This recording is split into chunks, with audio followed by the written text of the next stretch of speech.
Disciples of the Flames, from Book 6 Retribution. On the black sands of Istvan, he fought those he once considered honoured friends. They were betrayed. He saw his brothers cut down by their former allies in the fires of treachery.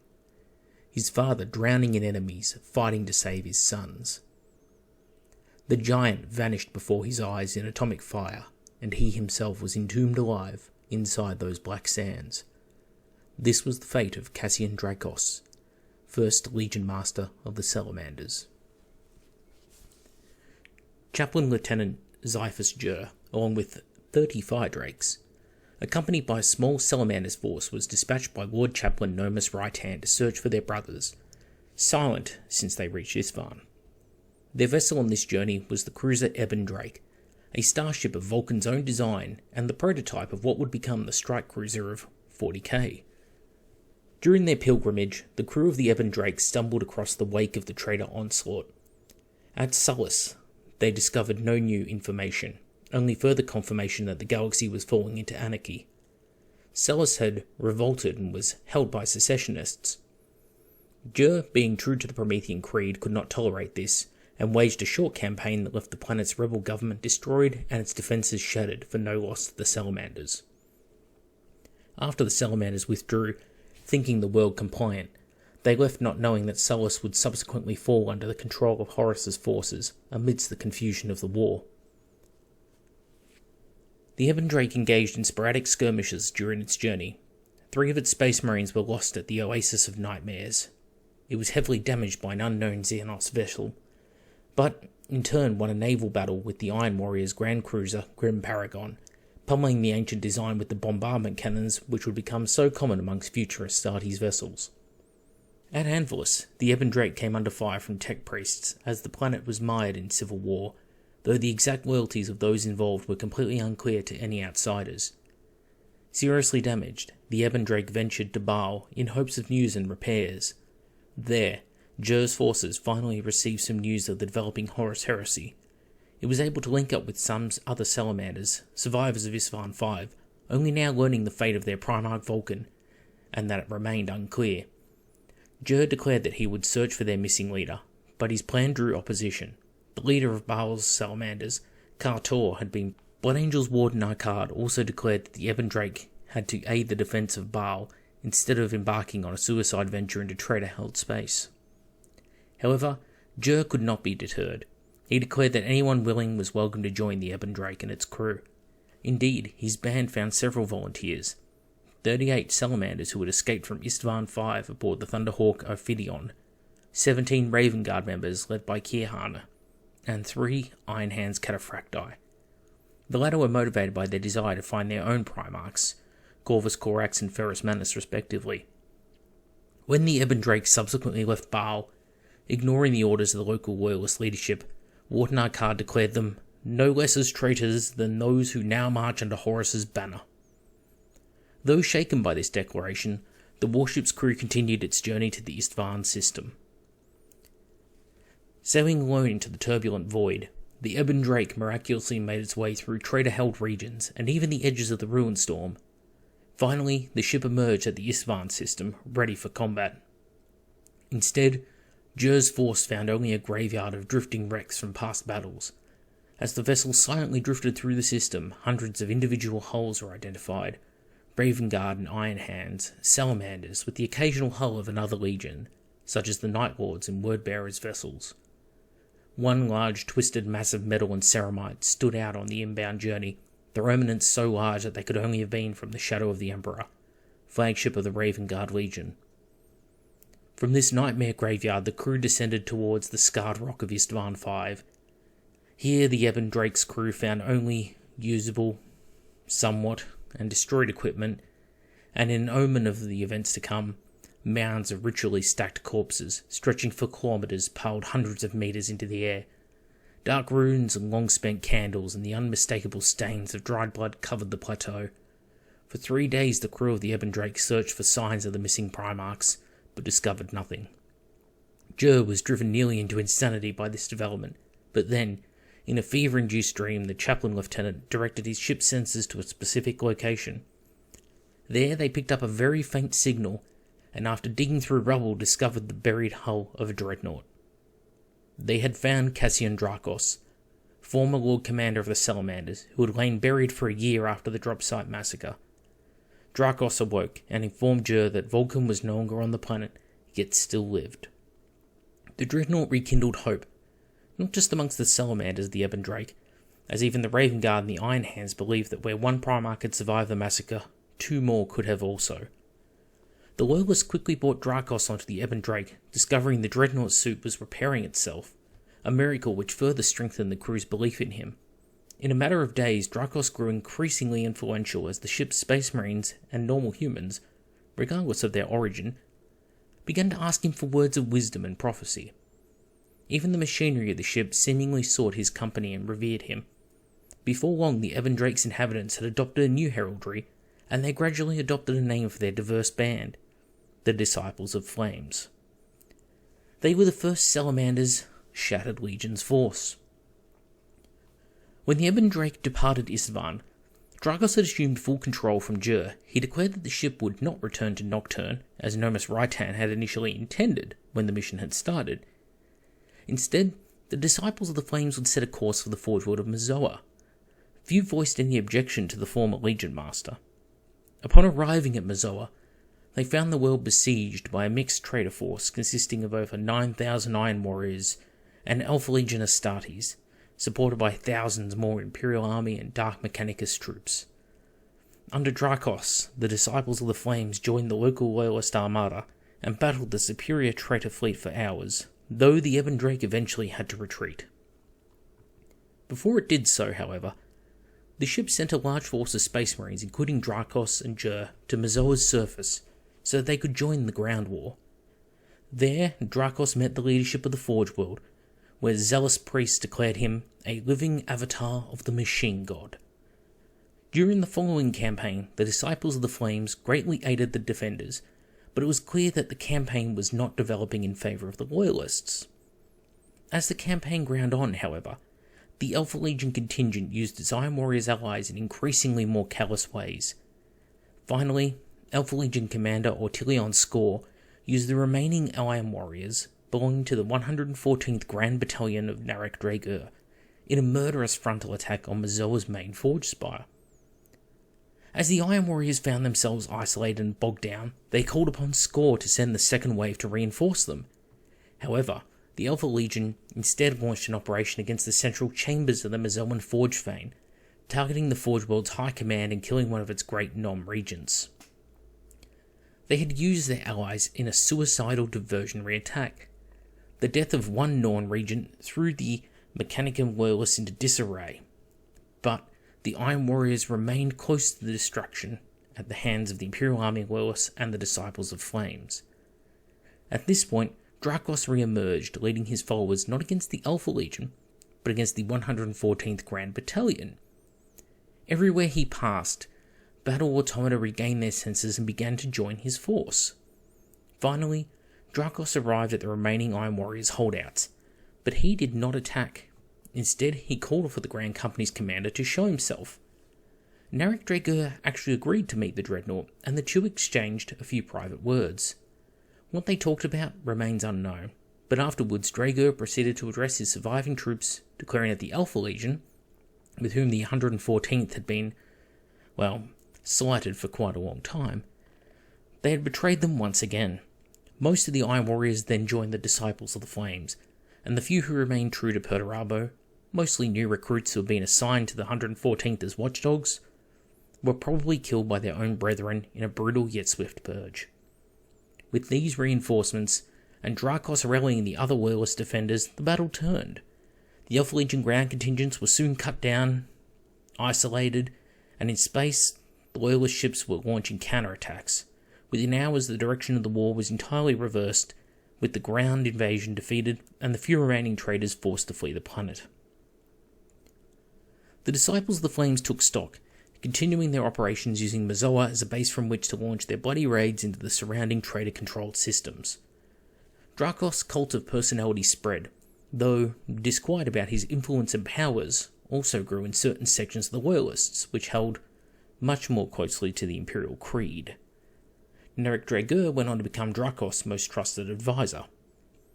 As the Heresy continued, more Space Marines groups would make their way to Mazoa, swelling the Shattered Legion's force. Most ended up joining the Disciples of the Flames. Mazoa was never conquered by the traitors and remained a major thorn in the side of Horus' forces, possibly even contributing to the delay of the Siege of Terra. At one point, the Disciples led the liberation of Goth. As the Heresy went on, the Disciples' operations became increasingly unpredictable to their allies and disentangled from the Loyalist efforts. In year 10 of Millennia 31, the Ebon Drake made its way to the Beta Garmin star cluster, where they intervened on the Loyalist side in the Battle of Nikron. Though, without informing them of their intentions, heedless of the orders of the Loyalist chief commander, Learman Thal, Drakos led his troops against a horde of rogue Mechanicum war machines, as well as some salamanders from Thal's contingent, on a mass attack deep into Nikon City. There, the Disciples were beset by the Alpha Legion ambushes and badly decimated. What remains of the group broke through the Alpha Legion and was led by Drakos into the magrail tunnels beneath the city, their motivations still unknown to the other Loyalists. The eventual fate of the Disciples of Flames is not entirely clear. They were known to still be fighting in the late Horus Heresy. The Ebon Drake was eventually wrecked, and its remains were recovered by Imperials during the Great Scouring. Drakos' Dreadnought suit was also eventually recovered by the Loyalist Salamanders, and eventually became known as the Iron Dragon. Considering the beliefs of the Disciples of Flame dangerous, the Imperium mostly tried to suppress knowledge about the Warband's existence and teachings during the Scouring, but Mazoa would continue to honour its saviours. After the war, all surviving documents penned by the Disciples of the Flames was confiscated by the highly superstitious Inquisition, and the nascent Salamanders chapter purged all records of the Ebon Drake and its crew from their own archives. 100 Days of Hell. The Raven is Reborn. From Deliverance Lost, Book 3 Extermination, and Raven's Flight. Corax gazed out across the black sands. For 97 days the Raven Guard had fled. They were the only legion to survive the massacre, if what was left could be called survivors. The legion had used their innate adaptiveness, long-honed ability to use the environment, hiding, striking from the shadows, retreating back into the wild to their advantage. During the massacre, Vulcan and Corax took stock of their situation.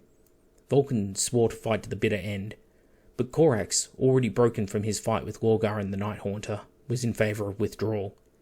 In the end, the brothers went each their own way, and it was with tearful eyes that Corax watched atomic fire wreathing the Salamanders' positions, even as he and his forces fled into the canyons surrounding the Isvan Plateau. Soon, the Raven Guard, a legion renowned for their ability to operate in small, disconnected groups, was able to reunite with their gene-sire, with thousands of survivors mounting hit-and-run attacks against the traitor forces still on Istvan. Corax himself took to wielding a heavy bolter, much in the same way the legionnaires around him wielded their own bolt weapons, and the Raven Guard executed numerous ambushes against the traitor forces. But luck could only hold for so long, and eventually the full might of the World Eaters was directed against the Raven Guard. On this day, Corax looked out across the black sands at an entire legion arrayed against a mere 3,000 Raven Guard survivors. Many wounded with broken armour and shattered weapons, and low on ammunition. The legion was about to die, and nobody would ever know of the valiant 3-month-long guerrilla conflict waged by just a few thousand Raven Guard, against over 500,000 traitors. It was in this moment that help arrived. As all seemed lost, Corax was ready to sell his life against the Red Angel. Raven Guard's scouts, sent to ascertain the fate of the Legion, happened upon their Primarch just as the World Eaters closed the noose. With sad relief, Corax was the last to board his dropship, watching as Angron screamed from below, his prey having escaped. It truly mattered not to Angron, for within weeks he would be unleashed upon the Ultramar Segmentum, but his screams of impotent rage would haunt Corax's nightmares for some time. What were the Raven Guard to do next? Corax saw only one option. He had to make for Terra and warn them that the offensive had failed, and that all that stood between the throne and Horus were the surviving Loyalist legions.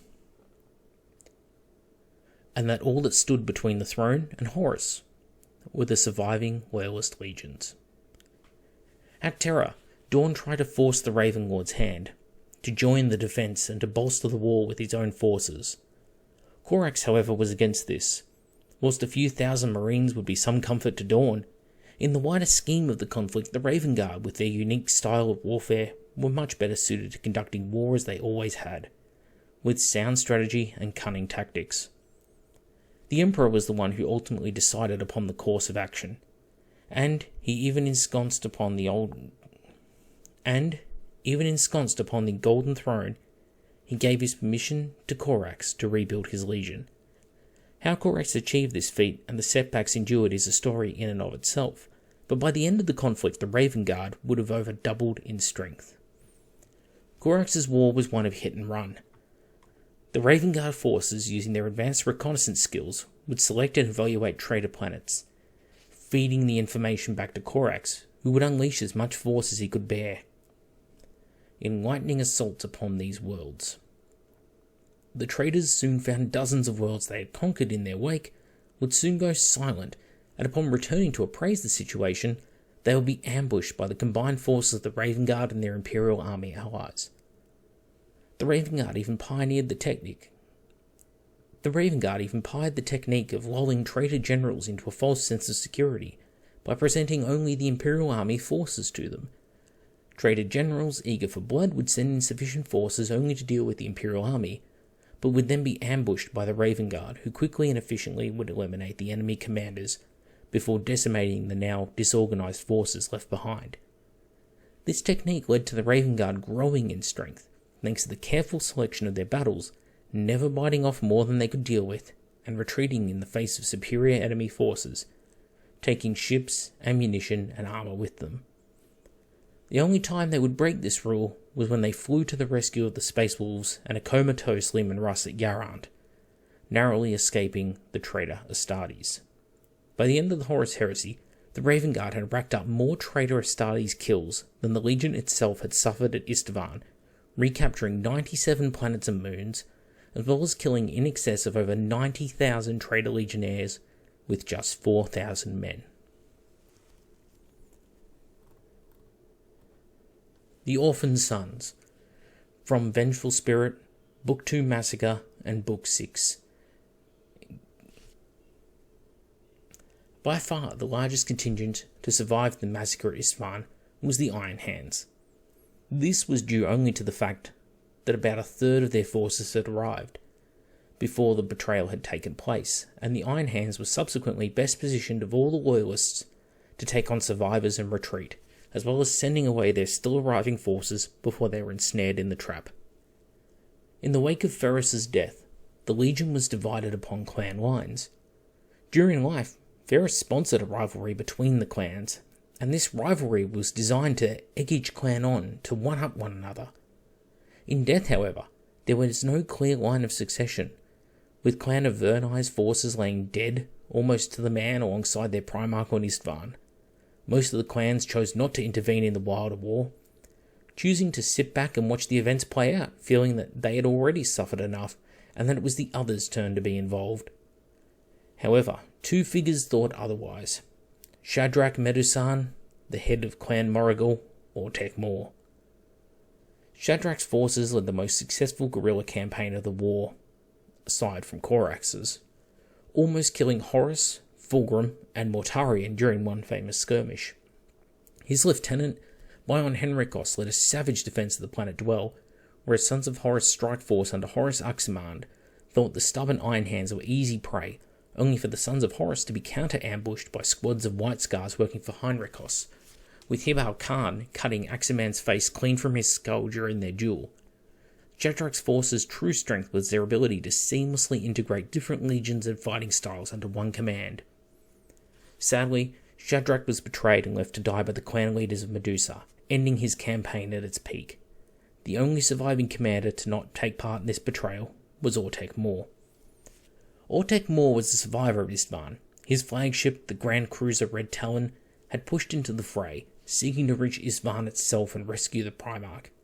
Despite not seeing eye to eye with the stubborn Ferrus, Ortek knew his duty, and it quickly became clear that Ferrus was dead, and Ortek would soon be joining him if he lingered long in the void combat. Pushing through the traitor fleet, the crippled Red Talon fled into the void. When Ortek next appeared, it was in marked contrast to Shadrach's guerrilla war, and instead it was the head of Clan Morrigal, leading the major planetary strikes on multiple worlds in an open display of Legion strength, meant to humble the populace and to show the Loyalists were not a spent force. Much in the way that Korak struck the traitors in the rear, Ortek Maw would strike world after world, but rather than wasting his troops in pointless reconquest of any traitor-aligned world, instead it subjected it to nuclear decimation as punishment for their treachery. This would culminate in his attack on the World Eaters-aligned Forge Enclave at Bod, where his fleet knocked the planet's moon out of its elliptical orbit, and quickly made planetfall. Maw's forces held off the combined forces of World Eaters, Numen Gun clans, and the Dark Mechanicum forces. Maw himself went alone into the dark tunnels beneath the surface, stealing an unknown yet precious item from their vaults. He emerged hours later alone from the tunnels, his armour practically rent from his body, his helmet Arginikos chipped and broken. He would not speak of the experience, but quickly withdrew his forces back into orbit, leaving the traitors of the world to howl with impotent rage as their moon now came crashing down upon them, engulfing the entire world in apocalyptic flame and reducing the planet to molten slag. These were just some of the campaigns fought by the Shattered Legions during the Horus Heresy. The Shattered Legions are often overlooked, with many decrying that they did nothing as they all died at Istvan. This is interesting, as the Shattered Legions successfully waged their own wars. They delayed Horus for 13 years from reaching Terra, buying Rogel Dawn precious time to improve their defences, muster forces, and eventually take credit for the traitor defeat. If not for Korax and the various praetors of the Shattered Legions, this victory would not have been possible, and all the Dark Angels and Ultramarines would have arrived to at Terra would have been the charnel house with Horus Lupercal sitting upon the Golden Throne.